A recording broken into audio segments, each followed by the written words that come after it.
Na verdade, o professor respondeu um pouco da nossa angústia e eu vou falar específico sobre carreira, específico de carreira.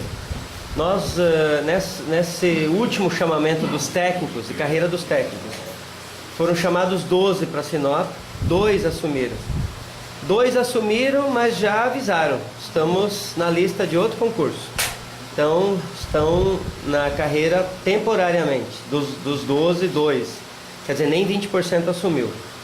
Nós somos em 50.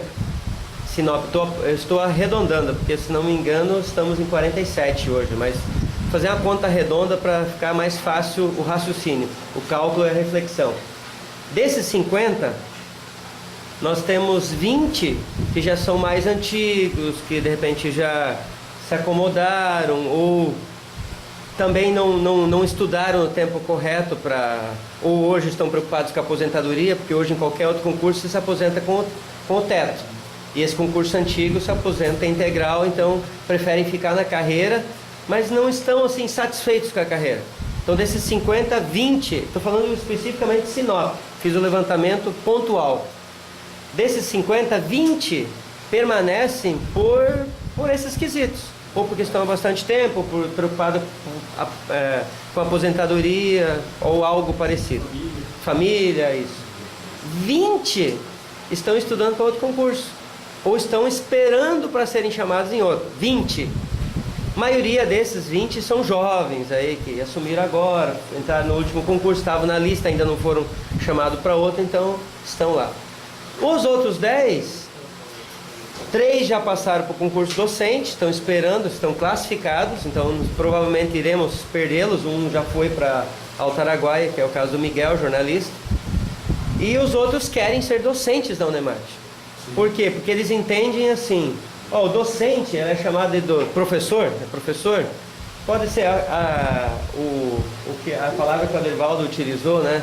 A profissão docente, ela é na creche, 10 anos a creche é professor, continua até primário, doutorado, pós-doutorado, você tem a imagem do professor. Na carreira técnica nós não conseguimos construir isso. Nós não temos, o pessoal não quer ficar como técnico. Temos a realidade de Sinop. Então, nós já pensamos várias formas de atrair a carreira. O que aconteceu? Melhorou o salário, mas ainda não resolveu o problema. Não é esse o problema. Não é atrativo. Se não é atrativo, não segura, o pessoal não tem aquele amor, eu quero ficar como técnico, como docente muitas vezes, né? Nós temos alguns casos que foram falados agora. Mas nós queremos saber quanto vocês, enquanto reitores, aí pensam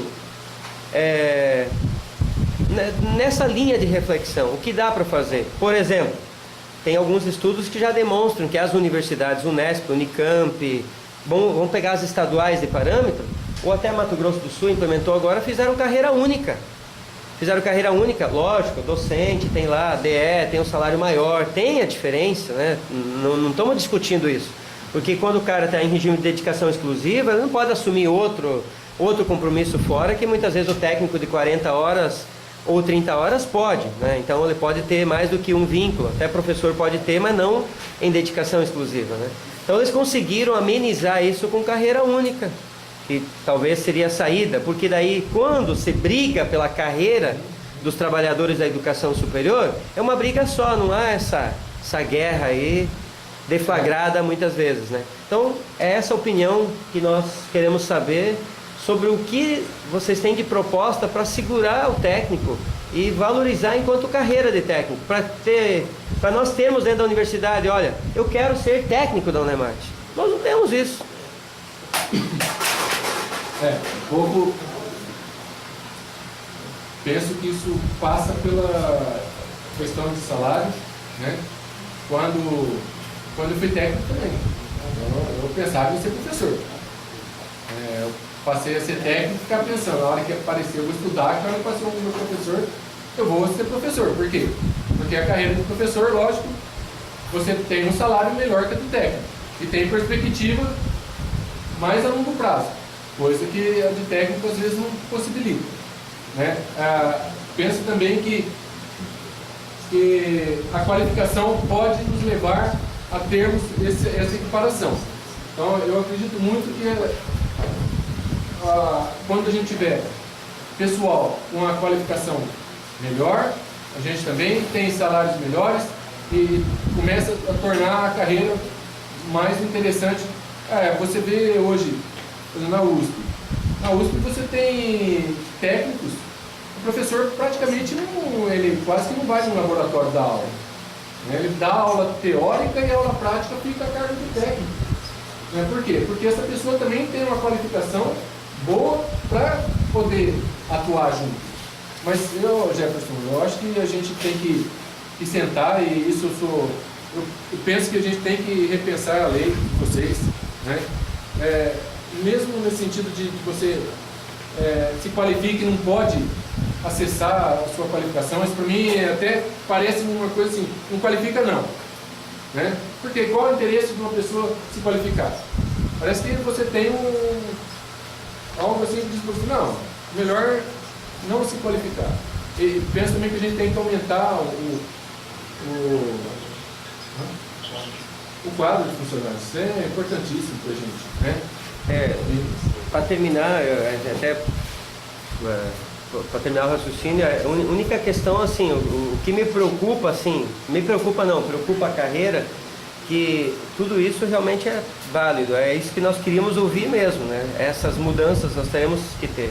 Mas hoje, assim, dentro da universidade, realmente precisamos fazer com que o técnico, não é que é valorizado dando cargo, não é só salário, porque nós temos técnicos de nível superior, fizeram concurso para docente, o salário não é tão ruim quanto os de nível médio e auxiliares, né? Então, esse lado também, né? Então, é isso mesmo, só queria... Eu acho que isso aí, a gente precisa...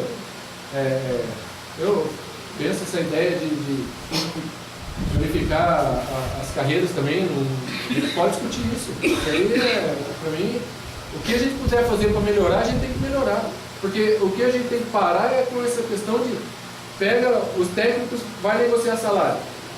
7 meses para você aprovar uma reposição salarial, né? O governo diz, não tem, e o aumento no orçamento da universidade, com o impacto na folha de pagamento, nos recursos da universidade, é na ordem de 8 milhões. E aí o governo fica reclamando e depois compra-se um campus por 7 milhões e 700. Então o que vale dentro dessa universidade? Essas coisas eu penso muito claro. Eu acho que as pessoas, quem vale dentro da universidade são as pessoas. A universidade não funciona sem gente. É professor, é funcionário e são os acadêmicos. Sem isso, nós não temos nada, não tem nem sentido de ser uma universidade. Até uma vez você pega um exemplo da USP, a gente não vai chegar a esse ponto, né? Porque nós não sobrevivemos igual a USP. Mas a USP hoje tem um orçamento de 3 bilhões. Desses 3 bilhões, ele está inteirinho comprometido com folha de pagamento. 110% do orçamento da USP é com folha de pagamento. Em cada 4 meses, dá mais uma folha para a USP. Então, você tem uma ideia do que os caras pensam. Porque, os caras são loucos? Não são loucos, não. É porque se você não tem gente de qualidade na instituição, você não traz recurso para a instituição. Você tendo um corpo técnico de qualidade, é que você consegue trazer dinheiro. É assim, e a universidade, a USP funciona. Lógico, estamos botando comparação de uma com a outra. Mas a maior parte do funcionamento dela é com dinheiro de recursos de projeto de professores e de técnicos. Então, nesse sentido, eu penso que a gente tem que abrir mais a universidade para que ela possa progredir. Não adianta a gente ficar olhando só para um lado e esquecer que existem as pessoas também dentro da universidade. Não adianta você ir trabalhar e você vai trabalhar descontente, sem perspectiva dentro da universidade. Meu nome é Lorivaldo. Assim como você foi, eu sou técnico de nível superior, técnico laboratório. Não até infusão das técnicas supridas, não tenho voto para ser professor de repente, mas já fui professor também. Eu estou contente com o salário que eu recebo. E, infelizmente, para algumas pessoas, colegas meus, o salário eu acho que é pouco, eu acho. Eles merecem ganhar um pouco mais. Mas a questão do salário, não é só isso, o salário, o aumento salarial, é que vai segurar o profissional dentro da universidade. Eu estou muito descontente com o meu local de trabalho, porque, infelizmente, o técnico de laboratório é um local esquecido da universidade. E eu considero que é um dos mais importantes da universidade. Eu só vou dar um exemplo que, lá no laboratório, onde nós chamamos de trabalho, eu passei por um período de mais de 2 anos, trabalhando praticamente sozinho para atender laboratório, 3 laboratórios de ensino. Eu faço trabalho sempre em parte, 2, 3 projetos de pesquisa. Mas o que mais preocupa é a infraestrutura. Se vocês forem hoje lá no laboratório de ensino, no campus Nova Chavantina, e me pedir assim, olha, me arrume um par de luva descartável. Eu não tenho para arrumar para vocês. Eu fiz listas para compra de material de consumo no laboratório no mês de março do ano passado. Não chegou nenhum item até hoje. Pediram para que eu fizesse uma outra lista agora. Eu peguei a lista do ano passado, refiz algumas coisas, fui lá e protocolei na revisão. Ó, tá aqui, ó. Então, dá um comprovante aqui para você receber. Então, é um descaso, um desrespeito pelo profissional, que isso deixa a gente num estado de estresse, de angústia, eu não sei até que ponto que vale a pena ser funcionário de uma instituição onde boa parte dos professores falam que podem tocar a universidade sem técnico, sem profissional técnico. Isso eu ouvi de uma professora do campus de Nova Chavantina e vou declarar para vocês aqui. Eles vão apoiar a Ana de Enzo, tá certo? Porque eles não querem perder a arrogância que eles têm no sentido de dizer, olha, vocês técnicos, isso eu também de ouvir, serve, sabe para quê? Para carimbar papel, para carregar papel no braço. Só que eles esquecem que no nosso plano de carreira está escrito lá, que nós podemos atender a pesquisa, ensino e extensão. A prova disso que eu estou em 3 projetos de pesquisa. Agora, eu não ganho nem um tostão a mais por esse serviço que eu faço mais. Não ganho compensação de horas. Se eu quero trabalhar com pesquisa, o que eu tenho que fazer? Eu uso os finais de semana, eu uso os feriados, porque eu sou apaixonado em pesquisa. Eu fiz biologia, porque lá atrás, quando eu era moleque, eu dizia que eu podia ser um cientista. Eu sou apaixonado por biologia. Eu quase terminei um curso de agronomia também. E sou mestre em geografia. Ah, por que você fez coisas tão diferentes? Ah, estava me esquecendo. O meu curso de segundo grau, sou técnico de contabilidade. Aí eu fui perguntar, por que você está fazendo agronomia? Eu falei, não, porque para mim, a agronomia não vai acrescentar nenhum ganho financeiro, mas vai acrescentar conhecimento. Aí eu vou poder discutir, tanto com professores da biologia, da agronomia, eu fiz inclusive cursos de técnico de guia turístico. Hoje eu estou fazendo um estudo onde eu estou fazendo o censo do potencial turístico de Nova Chavantina. E o Campo Nova Chavantina tem um curso de turismo. Eu tenho muito mais informação na área turística do que qualquer um professor ou qualquer uma pessoa de Nova Chavantina. vou fechar. Então, o que eu quero dizer para você, professor, é o seguinte, que o que nós precisamos é que realmente dê oportunidade para a gente ocupar os espaços que nos é direito, que se está lá, pesquisa, ensino e extensão, nós temos que ter horas para estar ocupando esses espaços também. Nós temos que ter respeitado na função que nós estamos exercendo, e a infraestrutura tem que ser a primeira coisa que tem que ser resolvida também em toda a universidade. A gente tem que ficar, o Campo Novo Chavantina, não sei, estou dando exemplo que nós temos, tem que ficar mitigando recursos para manutenção.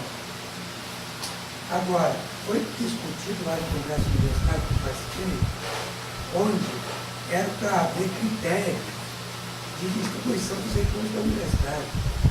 Agora, o Campo Novo Chavantina, ele funciona, o professor Maria conhece, porque lá entra muito recurso na área da pesquisa. Senão o Chavantina não era nada. É só isso. Tem muito mais, mas o tempo não permite. Acho que a fala do Lorival eu conheço ele muito bem, né? Quando eu era diretor do Instituto. É uma fala que toca bastante, sobretudo quando a gente tem uma experiência e contato com outros técnicos de laboratório de outras instituições, não fazendo a comparação naturalmente, mas temos que comparar, porque é a mesma categoria. Quando eu estava fazendo doutorado na USP, são os técnicos que carregam o laboratório. Os projetos de pesquisa, quem conduz, né, os projetos de pesquisa são os técnicos. Agora, aqui a gente faz uma pergunta: quem é que produz a produção dos técnicos aqui? Olha, ela é valorizada? Então não vale, não cabe somente o salário que você disse, mas cabe a produção, cabe o espaço onde você vive. E com 110% utilizado pela USP para folha de pagamento, né, não sobra um centavo de investimento. Como é que faz? Através de investimento de pesquisa, dos projetos. E como é que se faz projeto? Como é que se aprova o projeto? CNPq, PAPERMAT, no nosso caso, na CAP dos ministérios, né, na FINEP. Como é que se... Através da qualificação. Mas a qualificação só do corpo docente, ele precisa participar das comissões, ele está no cargo de gestão, né? Ele está orientando o aluno, precisa do envolvimento, da parceria do técnico.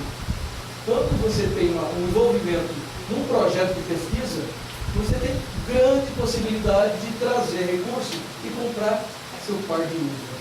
Né? Comprar sua caixinha de uva, que é uma miséria de valor, porque eu sou coordenador do laboratório de parasitologia aqui. Tem técnico envolvido nos projetos. Eu tenho um projeto do Ministério da Saúde, do Ministério da Educação e tem técnico. O Jesus faz parte desse projeto. Eu quero que ele também cresça comigo. Eu quero que ele me ajude também. E eu vou ajudá-lo. E é só através da produção do técnico é que o professor vai crescer. Uma grande falha, os projetos de pesquisa, por exemplo, ou os laboratórios de pesquisa, não tem técnico. Não existe um profissional. Tem colega nossa que é mestre em parasitologia, que é a minha área, sou doutor em parasitologia, mestre em parasitologia, ela trabalha no setor de transporte, aqui da série. A bioquímica podia ser bem utilizada em outro setor, como lá nos laboratórios. Né? Então são essas coisas que a gente precisa. Não adianta ter recursos. Eu falo também um pouco mais voltado aos professores. Todos os professores estão indo embora. Sabe qual é a angústia de todos os pró-reitores da Amazônia Legal, incluindo em Mato Grosso? Eu fui em várias reuniões. O que adianta, presidente do CNPq? O que adianta ministro de Ciência e Tecnologia? Nós brigamos e gritamos e falamos para eles. E foi documentado e foi aprovado isso. Nós temos que atrair os doutores para cá. Nós temos que atrair os doutores para a Amazônia Legal. Porque eles querem passar e ir embora, se tiver oportunidade, em São Paulo, Minas Gerais. Eles não ficam aqui. Então eles têm que pagar 20 mil reais para o cara.